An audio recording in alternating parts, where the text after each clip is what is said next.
اعوذ باللہ من الشیطان الرجیم بسم اللہ الرحمن الرحیم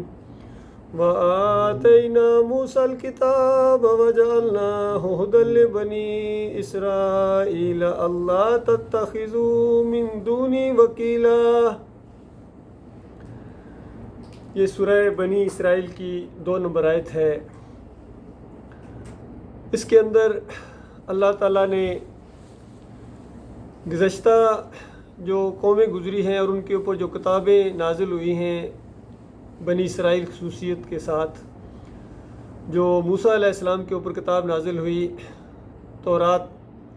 اس کا ذکر کیا گیا ہے اور بتایا گیا کہ ہم ہمیشہ یہی کرتے رہے ہیں، انسانوں کی رہنمائی کے لیے کتابیں نازل ہوتی رہی ہیں، انسانوں کی رہنمائی کے لیے انبیاء آتے رہے ہیں تاکہ انسانوں کو حق اور باطل کا فرق محسوس ہو اور ان کی رہنمائی کی جائے کہ ان کا مالک اور خالق ان سے کیا چاہتا ہے، ان کو کیوں پیدا کیا گیا ہے۔ اور انبیاء جو ہیں وہ بندگی کر کے دکھائیں، دوسروں کو بتائیں کہ اس طرح کا بندہ ہوتا ہے، تم اس طرح کے بندے بنو،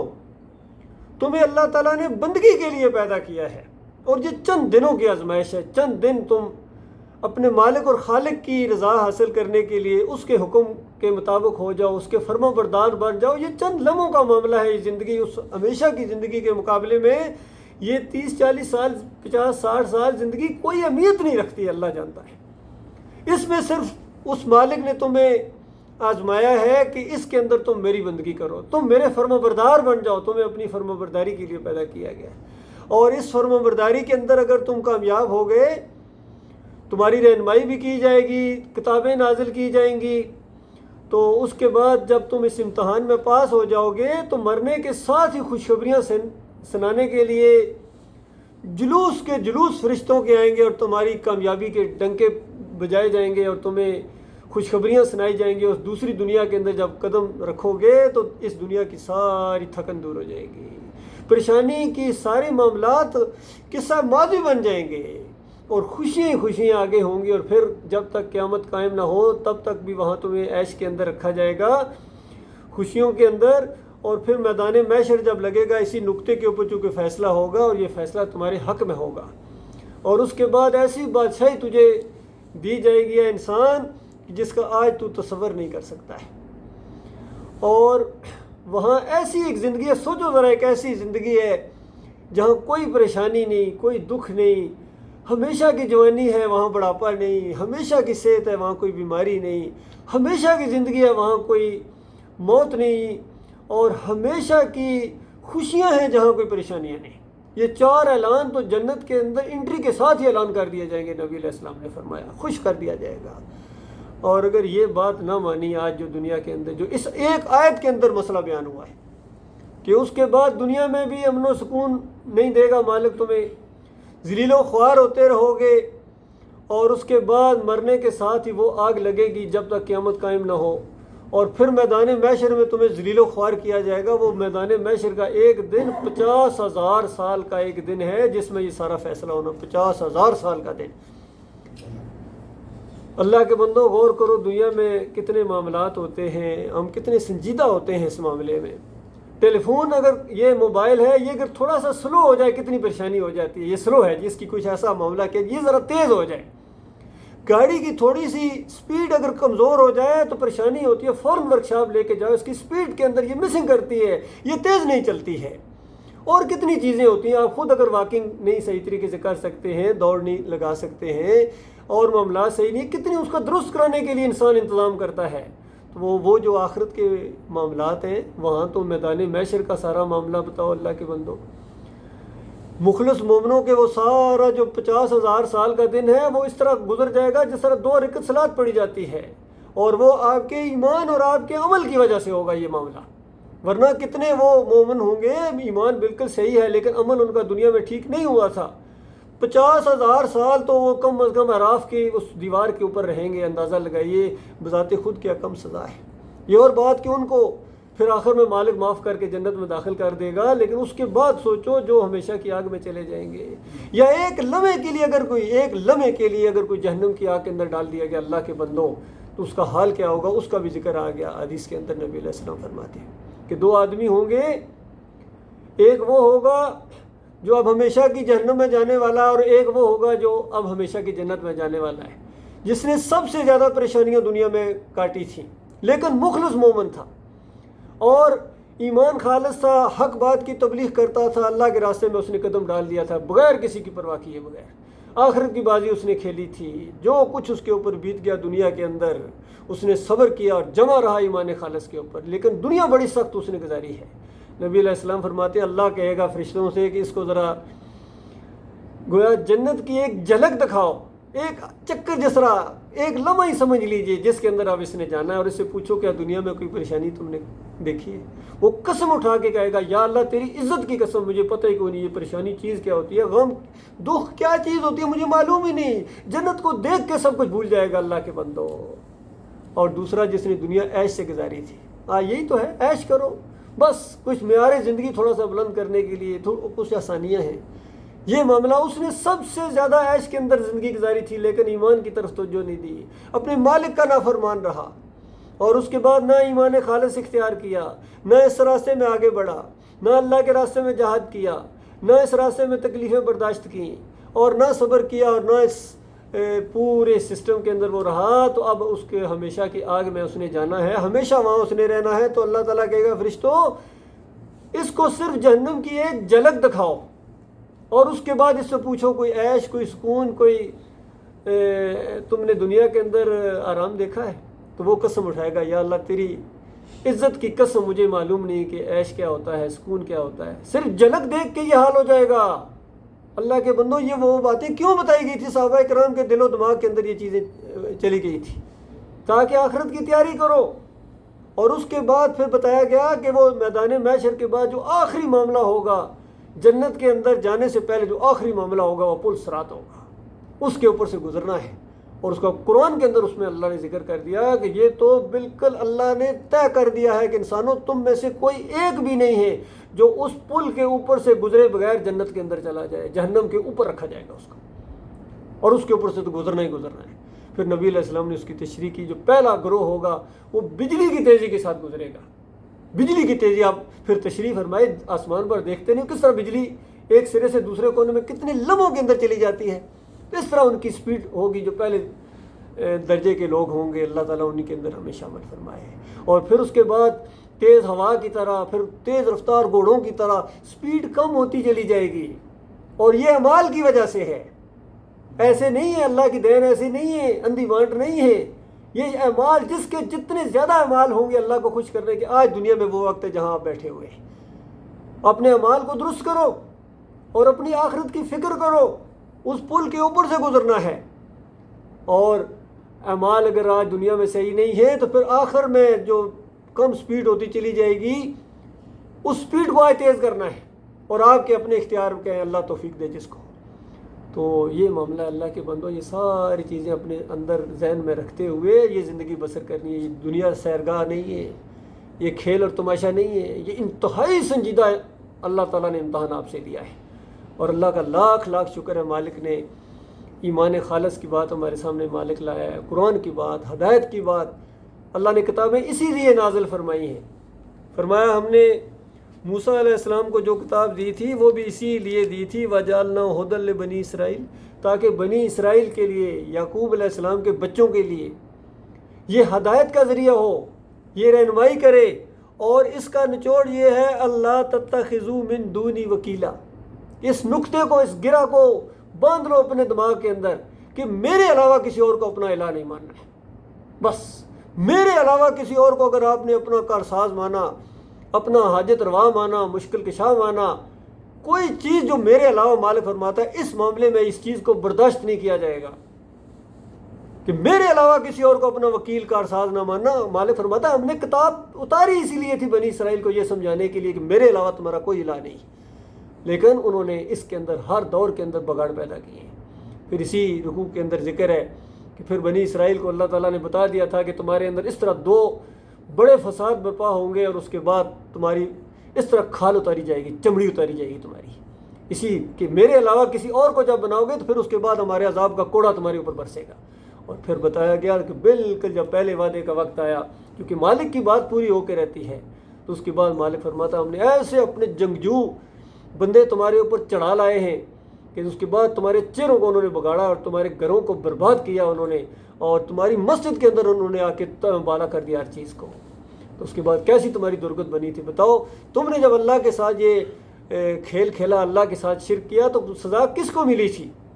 حالانکہ تم نبی کی اولاد تھے، سید زادے تھے۔ ہمارے ہاں یہ نہیں دیکھا جاتا کہ کون کس کا بیٹا ہے، کس کا دوست ہے، کس کا رشتہ دار ہے، مکی ہے یا مدنی ہے، ہمارے ہاں یہ نہیں دیکھا جاتا ہے۔ ہمارے ہاں تو رشتہ بندگی کا رشتہ ہے، جو ہمارا بندہ ہے وہ ہمارا بندہ ہے، اور جو کسی اور کا بندہ ہے وہ کسی اور کا بندہ ہے۔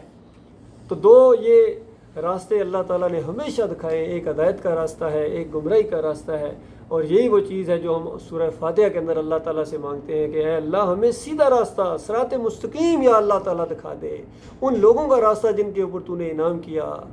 اور ان لوگوں کا راستہ نہ دکھانا جو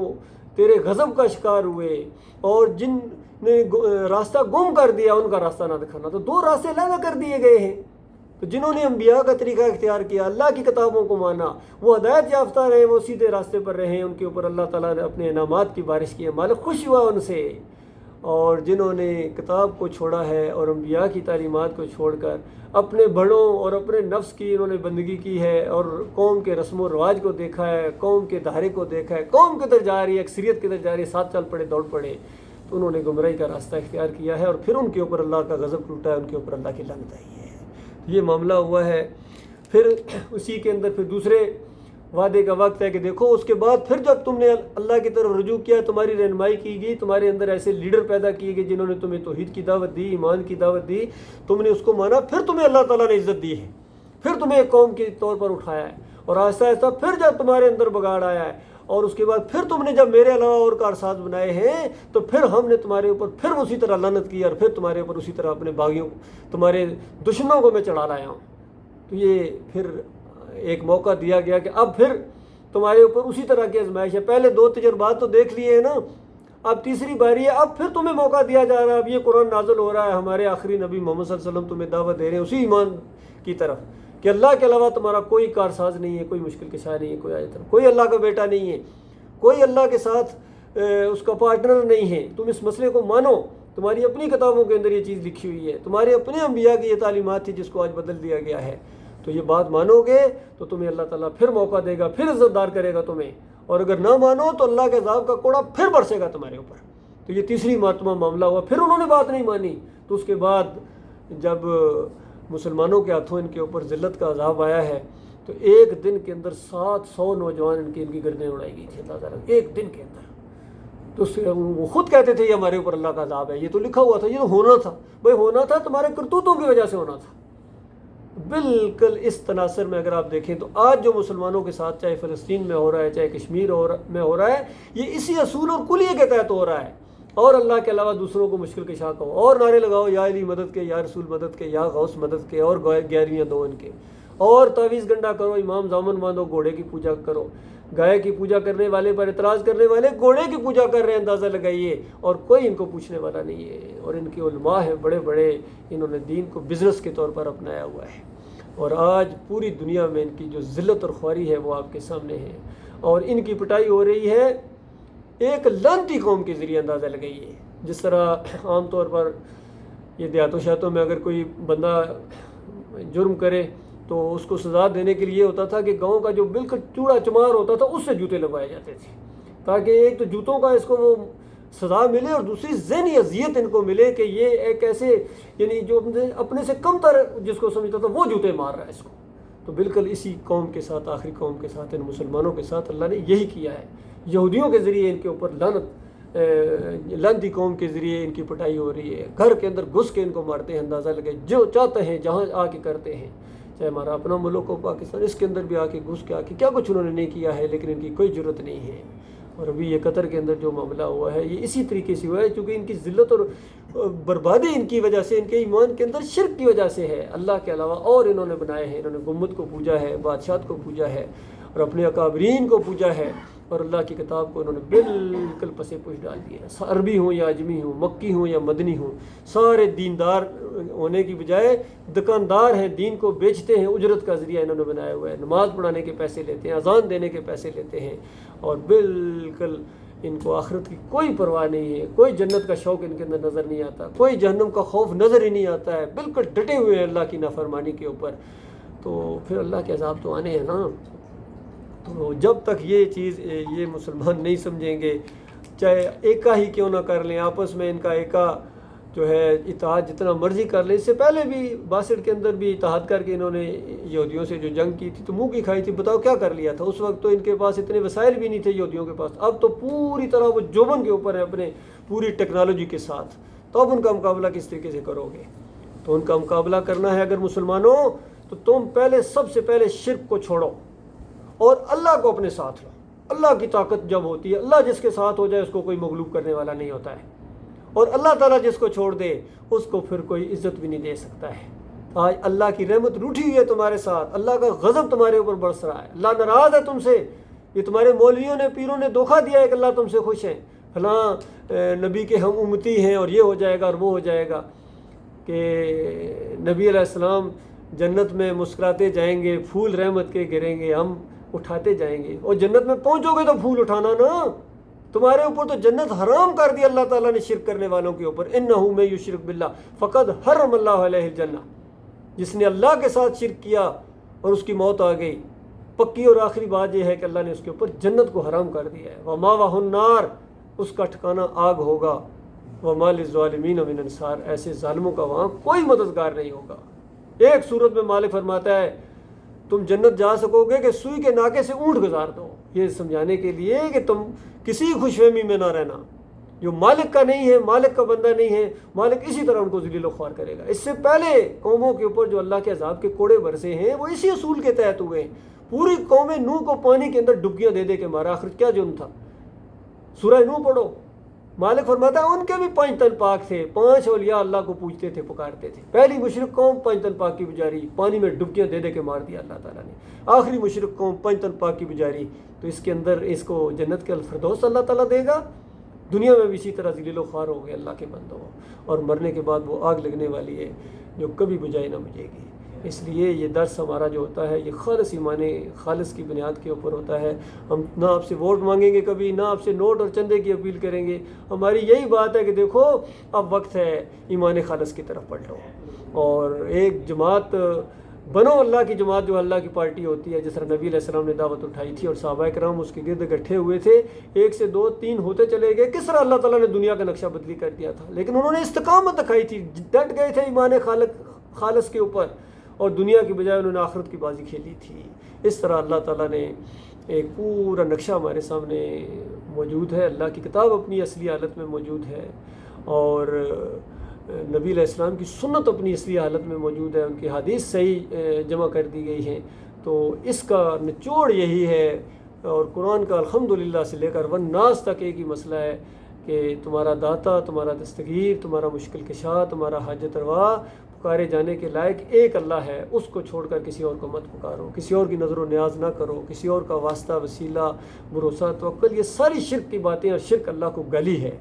تو یہ اللہ کو گالی دینے کے بعد اگر کوئی سمجھتا ہے کہ مرنے کے بعد وہ جنت چلا جائے گا، یا دنیا میں پیسوں کی وجہ سے یا کسی اور منصب کی وجہ سے یا اپنی تعلیم کی وجہ سے اللہ تعالیٰ اس کو عزت دے گا، یہ کبھی نہیں ہوگا میرے بھائیو۔ اللہ کے اصول بدلی ہونے والی نہیں ہے۔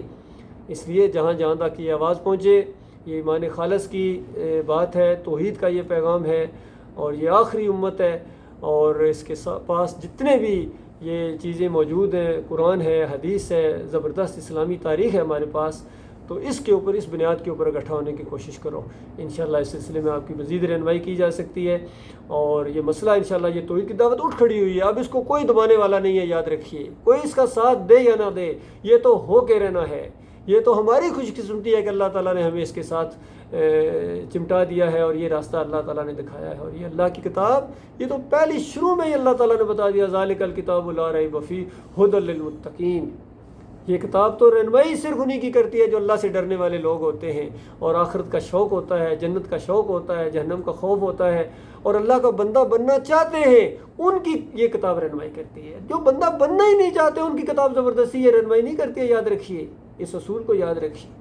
اللہ تعالیٰ غور و فکر کرنے کی توفیق عطا فرمائے۔ وقول قولی ھذا استغفر اللہ لی ولکم ولسائر المسلمین۔